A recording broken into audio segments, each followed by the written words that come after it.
bangros ni Eman, ginpakas kag ginhugasan, gintinluan sang maayo kag ginbutang sa balunan, ginbutangan sang asin, magic sarap, paminta kag patisan, gindugangan sang suha kag ginlanggawan, bangros ginbuho-buhuan para ang sabor manalupsop man, ginsuli-suli kag ginpaliguan. Abi niya kung ginano ko gid na, ginkrimit lang man. Nya, krimit man, marinate guro, ano na nadidbol lang. Nya, 15 minutos ang nahuman, ang kalaha ginpainitan, ginbutangan sang mantika, tama-tama lang. Sang nag-init ang mantika, ang bangros ginlumsan. Te, tanawa na, dutayan ka lang magsikan. Nya, dire lang kuya kakita sa imo channel nga ang bangros ginalumsan. Nya, pero okay lang, at least ang viewers tama kayo man. Kung wala gayom ate base sa kadlaw garok ukan. Nya, abi pagpadayo na totoiman, kay daw ako ang nalingan, kay ang bangros nagpulahan, ginbutang sa pinggan.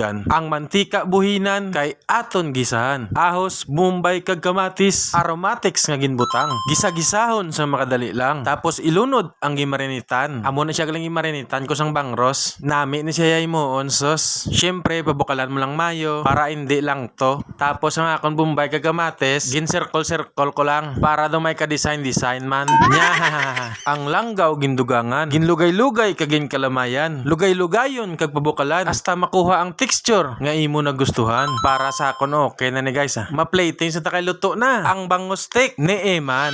Syempre ang mga topping si Plastar taman para daw magnami man sa aton panulukan. Kabalo ka naman, damo di mata nga daan. Nya, pati ka na. Joke lang. Abi kung nalingaw ka sa video ko, i-like kag share man. Salamat daan. Kaon ta guys.